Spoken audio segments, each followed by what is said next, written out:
प्रिय student, NCERT batch में कल हम लोग पढ़े थे 22 नंबर प्रश्न पढ़े थे। 22 में हम आप लोगों को यहाँ तक समझा दिए थे 14n-10n 14n-10n तक बतला दिए थे। उसके आगे वाला स्टेप को समझे।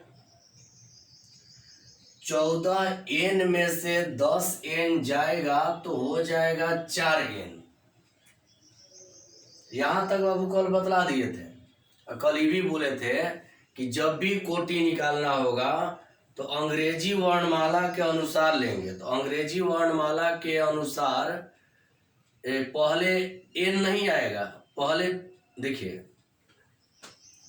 अंग्रेजी वर्णमाला के अनुसार n इक्वल p है तो ABCD पढ़ते हैं तो पहले n आता है तब p आता है। इसी के जगह p के जगह पर n प्रयोग किए, 4n हो गया। इसका गुणनखंड करेंगे तो 2 गुणा 2 गुणा n। आप लोग जानते हैं एक ही टर्म जब बार बार आएगा उसको एक ही बार लिखते हैं। 2 बार है तो उसको एक बार लिख दिए और n, तो इसलिए कोटि हो गया 2 गुणा n, यानी आंसर हो गया आप लोगों का B। समझ गए होंगे हमारे प्रिय स्टूडेंट। आज हम लोग का 3.2 जो है पिछला ही ऐसे क्लास में समाप्त हो गया है। आज से नया एक्सरसाइज शुरू होने जा रहा है 3.3। तो उसका पहले हम लोग थ्योरी जानेंगे। देखिए, जो स्टूडेंट चैनल को सब्सक्राइब नहीं किए हैं उन लोगों को टाइमली वीडियो नहीं मिल पाएगा, क्योंकि जो सब्सक्राइब किए उन्हीं को पता चलेगा कि आज वीडियो अपलोड हुआ है कि नहीं। तो आप लोग से रिक्वेस्ट है कि आप लोग चैनल को सब्सक्राइब कर लें, फिर आपको दिक्कत नहीं होगा। और आप लोग का आज से शुरू होने जा रहा है थ्योरी 3.3 का। तो हेडिंग देंगे थ्योरी ऑफ एक्सरसाइज 3.3। हेडिंग है आव्यूह का परिवर्त ट्रांसपोज ऑफ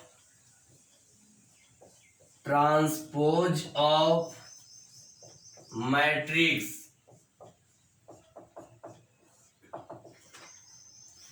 आव्यूह का परिवर्त ट्रांसपोज ऑफ मैट्रिक्स।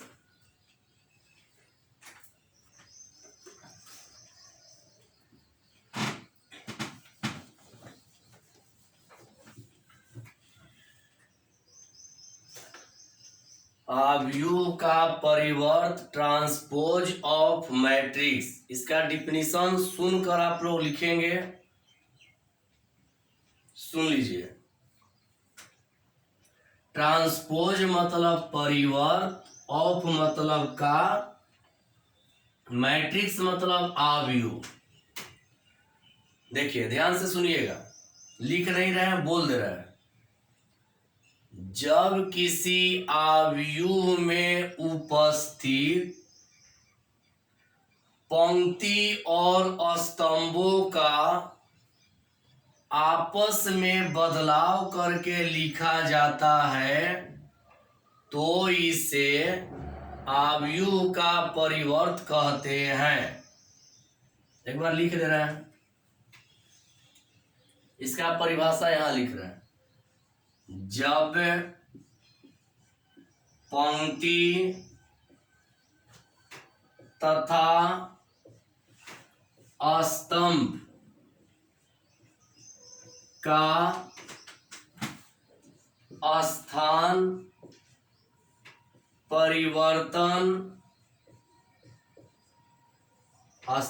परिवर्तन करके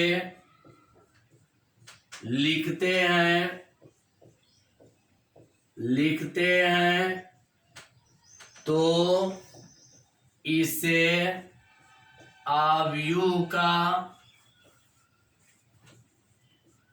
परिवर्त कहते हैं।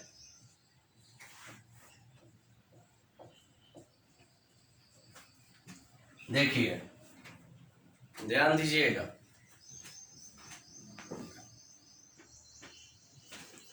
ध्यान से आप लोग सुनिएगा बाबू। देखिए, अवयव का परिवर्त का लिख दिए यहाँ पे।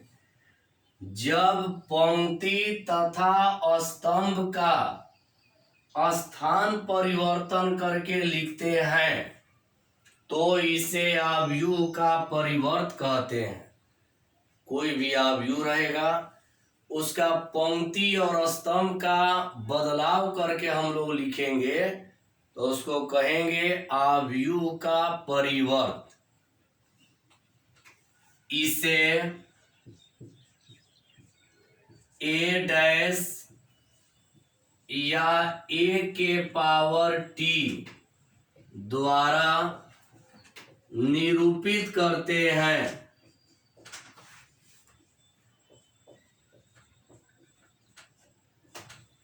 समझिएगा, देखिए एक बार और, अवयव का परिवर्त, ट्रांसपोज मतलब परिवर्त, ऑफ मतलब का, मैट्रिक्स मतलब अवयव। देखिए यहाँ पे, जब, देखिए इसका परिभाषा है, जब पंक्ति तथा स्तंभ का स्थान परिवर्तन करके लिखते हैं तो इसे अवयव का परिवर्त कहते हैं। यानी x को y बना देंगे और y को x बना देंगे, यानी पंक्ति को स्तंभ बना देंगे और स्तंभ को पंक्ति बना देंगे तो उसको हम लोग कहेंगे अवयव का परिवर्त। इसे a डैश या a के पावर t द्वारा निरूपित करते हैं। मतलब परिवर्त को डैश से या पावर में t से निरूपित करते हैं। उदाहरण देकर बतला रहे हैं।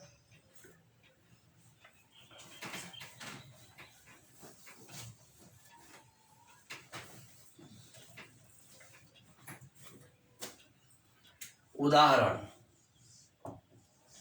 यदि a इक्वल 1,0,5,7,6,9 हो तो परिवर्त ज्ञात कीजिए। हो तो परिवर्त ज्ञात कीजिए। ये मिटा दे रहा है।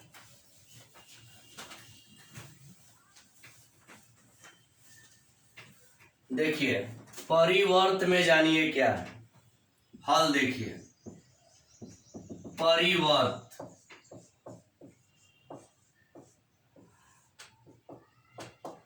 देखिए परिवर्त में करना क्या है, ए है तो लिख देना है ए डैश। अब एक बात जानिए, ए डैश लिखिए या ए के पावर टी लिखिए, दोनों का मतलब एक ही होता है, लेकिन एनसीईआरटी बुक में डैश वाला ही ज्यादा दिया है तो डैश वाला से ही समझा रहे हैं। फिर एक बार, ए डैश या ए टी दोनों का मतलब एक ही होता है, लेकिन आपको बुक में जो दिया है वो ज्यादा डैश वाला है। ऐसे आप लोग दोनों जान लीजिए। तो परिवर्त बराबर ए बराबर है तो ए डैश, अगर यहीं पर बी बराबर होता तो बी डैश, सी बराबर होता सी डैश, जो रहेगा उसका डैश कर देंगे। अब यहां देखिए क्या करेंगे। परिभाषा बतलाए हैं कि जब पंक्ति और स्तंभ का स्थान परिवर्तन करके लिखते हैं, यहां देखिए पंक्ति कौन कौन है। 1, 0, 5, पहला पंक्ति में है 1, 0, 5, इससे स्तंभ बनाएंगे तो हो जाएगा 1, 0, 5। फिर ये वाला पंक्ति है 7, 6, 9, तो स्तंभ बना देंगे 7, 6, 9। एक बार बाबू समझिए, कभी भी परिवर्त करना होगा तो करना क्या है कि जो पंक्ति है उसको स्तंभ बना देंगे और जो स्तंभ है उसको पंक्ति बना देंगे। जैसे यहां मिलाइए 105 पंक्ति है तो 105 स्तंभ, 769 पंक्ति है तो 769 स्तंभ। केवल जगह बदल देना है। एक दो और उदाहरण देकर बतला रहे हैं।